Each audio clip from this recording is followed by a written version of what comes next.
अस्सलाम वालेकुम, this is Faisal from stock बाजार मुनीर खनानी सिक्योरिटीज। जो लोग पहली दफा वीडियो देख रहे हैं उन्हें बताते चलें कि इस वीडियो में पीएसएक्स में जो हमारा बेंचमार्क है केसी 100 इंडेक्स, उसकी परफॉर्मेंस के हवाले से बात होती है। जियो पॉलिटिकल इवेंट्स या कौन से ऐसे कॉर्पोरेट रिजल्ट्स हैं या हमारी अपनी इकोनॉमी की ऐसी चीजें हैं जो मार्केट को इम्पैक्ट कर सकती हैं पॉजिटिव वे या नेगेटिव वे में, उनके बारे में थोड़ा बहुत जिक्र होता है। वॉल्यूम्स के ऊपर बात होती है और टेक्निकल बेसिस पे आने वाले दिनों में मार्केट की क्या प्रोबेबल डायरेक्शन हो सकती है उसके बारे में एक आइडिया होता है। It's a complete informational video. तो जो लोग पहली दफा वीडियो देख रहे हैं वो काइंडली लाइक और सब्सक्राइब कर ले और शेयर कर ले उन अपने दोस्तों के साथ जो पीएसएक्स में कारोबार का इरादा रखते हैं या कर रहे हैं, सो दैट उन्हें कॉम्प्रिहेंसिव इंफॉर्मेशन मिल जाए। बढ़ते हैं आज के वीडियो की तरफ।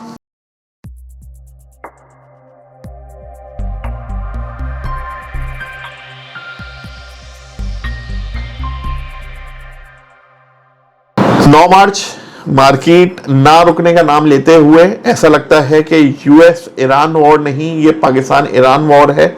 इसके रीजंस बहुत सारे हैं। एक रीजन तो ये है कि आपको पता है कि आपकी जो कंट्री है वो ऑयल इंपोर्ट कंट्री है।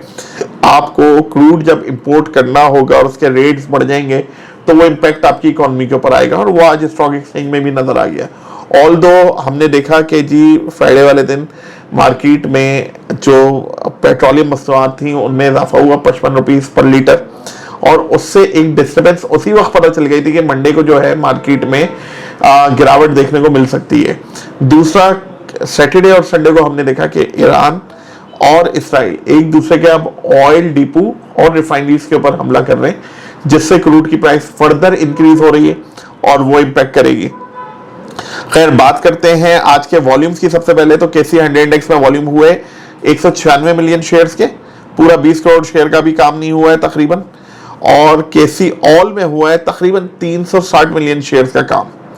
केसी 100 इंडेक्स का आज का जो बॉटम रहा वो 1,44,119, जब मार्केट 13,376 पॉइंट्स गिरावट के साथ मौजूद थी, कमोबेश 8.5%। आज दिन का हाईएस्ट पॉइंट जो था वो 1,50,174, जब मार्केट 7,322 पॉइंट्स गिरावट के साथ मौजूद थी, तकरीबन 4.5%। और आज की जो क्लोजिंग आई वो 1,46,480 पे आई, जब मार्केट 11,016 पॉइंट नेगेटिव थी और तकरीबन 7% मार्केट ने डिप लिया। इस 7% में अगर हम देखें तो यहां पे हमारे पास कोई भी ऐसा शेयर नहीं है जो कंट्रीब्यूटर हो पॉजिटिव साइड पे, और हमारे पास एफएफसी, यूबीएल, एंग्रो यानी ब्लू चिप्स ने ही जो है वो आपकी कश्ती को डुबोया है। वॉल्यूम्स काफी ड्राई हैं मार्केट में, इस वक्त समझ नहीं आ रहा। 100 में से 97 कंपनीज डाउन गई, सिर्फ एक ऊपर है और 2 अनचेंज हैं। अगर हम बात कर लें अपने हीट मैप की तो केसी 100 इंडेक्स में हम देख सकते हैं, जैसे अभी जिक्र किया, सिर्फ एक कंपनी थी, यहाँ पे सब लाल ही लाल है। के इलेक्ट्रिक जिस तरह अपसाइड जा रहा है, इसी तरीके से पेनी स्टॉक होने के बावजूद उतने ही परसेंट ये भी फ्लक्चुएशन दे रहा है। बैंक ऑफ पंजाब भी नहीं रुकने का नाम ले रहा, ऑल्दो इसमें डिविडेंड है 1.5 रुपए का। यूनिटी की तो आपस की मामलात थे, यूबीएल ने भी आज डिच किया। और इस तरीके से कोई ऐसा शेयर नहीं है इधर ब्लू चिप्स और सेकंड और थर्ड ईयर शेयर्स में से जो जिसने स्ट्रेंथ शो की हो। स्ट्रेंथ अभी शो भी नहीं हो सकती जिस तरीके की शोला बयानी चल रही है यूएसए और ईरान की, और अमली तौर पे भी हम देख रहे हैं कि जंग काफी इंटेंस है। अगर हम ऑल शेयर्स की बात कर लें तो यहां पे जो एक नया आपका आईपीओ था, इसने 2.25% का इंक्रीज दिखाया, और एक ये द क्रिसेंट टेक्सटाइल मिल्स ने एक अपर लॉक दिखाया विद वॉल्यूम। एक ये सरप्राइजिंग मूव था। इसके अलावा कोई ऐसा शेयर नहीं है, कोई ऐसा ईटीएफ नहीं है जो इस तबाही से बचा हो। ये एक कंप्लीट तबाही है। 11,000 13,000 पॉइंट का गिरना मामूली बात नहीं है। यहाँ पे अब हमें ये देखना होगा कि हमारी जो वैल्यूएशंस ऑफ शेयर्स है वो अभी भी अच्छी है, बुरी है, क्या है। देखें, जो पाकिस्तान में कारोबार हो रहा है वो तो अपने तरीके से ही हो रहा है, लेकिन क्रूड के बढ़ने की वजह से एक इन्फ्लेशन का ग्राफ ऊपर जाएगा। इन्फ्लेशन के ग्राफ की वजह से बहुत सारी चीजें डिस्टर्ब होंगी और अल्टीमेटली शायद आपका इंटरेस्ट रेट भी इंक्रीज करना पड़ जाए। आज जो मीटिंग हुई मॉनेटरी पॉलिसी की उसमें इंटरेस्ट रेट अनचेंज रहा, लेकिन कहते हैं कि अब मार्च के बाद जो अब जून या इससे अगली जो आपकी इंटरेस्ट रेट का डिसीजन है उसमें डेफिनेटली 50 बेसिस या 100 बेसिस बढ़ जाएंगे। अब अगर ये इंटरेस्ट रेट बढ़ता है तो इससे आपकी कॉर्पोरेट अर्निंग्स में एक डिक्लाइन आएगा। ये पूरा एक साइकिल होता है जिसकी वजह से आपकी प्रॉफिटेबिलिटी कम होगी, अर्निंग्स कम होंगी तो आप लोगों को पे आउट नहीं मिलेगा, पे आउट नहीं मिलेगा तो शेयर की वैल्यूज नीचे आना शुरू हो जाएंगी और वो चीजें नजर भी आ रही हैं। तो लेकिन ऐसा नहीं है कि स्टॉक एक्सचेंज का कारोबार ही बिल्कुल खत्म हो जाएगा। आप अक्सर देखते हैं कि कुछ रिहायशी स्कीमें होती हैं, प्लॉट्स होते हैं, उसमें कुछ मसले मसाइल आते हैं लेकिन उसके बाद वो सॉर्ट हो जाते हैं और वैल्यूएशन अपनी फेयर प्राइस पे आ जाती है कुछ अरसे में।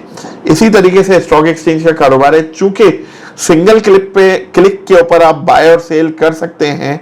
उस सिंगल क्लिक या इजी एक्सेस की वजह से बहुत ही ज्यादा पैनिक बाइंग और सेलिंग होती है और वो हमें नजर भी आ रही है। पीएसओ की जो कंजम्पशन थी, हो सकता है कि फ्यूल प्राइस बढ़ने की वजह से वो थोड़ी सी कम हो, लेकिन ऐसा नहीं है कि बिल्कुल ही जीरो हो जाएगी या हाफ हो जाएगी। यहाँ पे जो के इलेक्ट्रिक की कंजम्पशन है, हो सकता है कि फ्यूल एडजस्टमेंट चार्जेस बढ़ जाएं और अब चूंकि आने वाला सीजन भी गर्मियों का है तो उसमें इसकी प्राइस बढ़नी है और प्राइस की वजह से इसकी जो है प्रॉफिटेबिलिटी या दूसरी चीजें भी बढ़ेंगी क्योंकि वो इम्पैक्ट सारा एंड कंज्यूमर पे शिफ्ट होता है।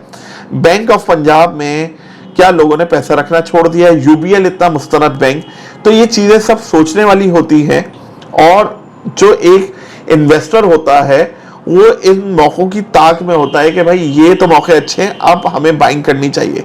मैं अभी आपको ये नहीं कह रहा कि बाइंग करनी चाहिए, जब मार्केट रिकवरी सिग्नल दे उस वक्त बाइंग करेंगे, अभी थोड़ा सा संभलने का टाइम है। अगर हम बात करें आज के अनाउंसमेंट्स की तो फातिमा फर्टिलाइजर का अनाउंसमेंट है ₹2.5 का, फिर भी डिविडेंड है, बेहतर है, ₹14.5 की अर्निंग है। अगर हम अपने एडवांस चार्टिंग में देख लें तो हमने बताया था कि 151 एक बहुत ही अहम सपोर्ट लाइन है, अगर ये टूटी तो हम 140 तक का लेवल देख सकते हैं और आज हमने देख लिया कि 1,44,000 तो हमने देखा और अब 140 क्या 135 138 भी मार्केट आ सकती है। असल चीज ये है कि आपने कैसे संभल के काम करना है।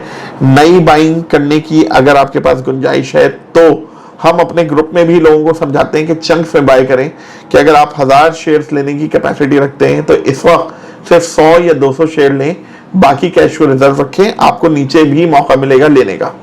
और अगर आपके पास कैश नहीं है तो आपको अब ऐसे शेयर से स्विच कर लेना चाहिए जिनमें रिकवरी तेज हो या जिनमें डिविडेंड अच्छा हो, रादर देन ऐसे स्क्रिप्ट को अपने पास रखना जो डिविडेंड ना देता हो, तो ये थोड़ा सा इस वक्त मसला हो जाएगा।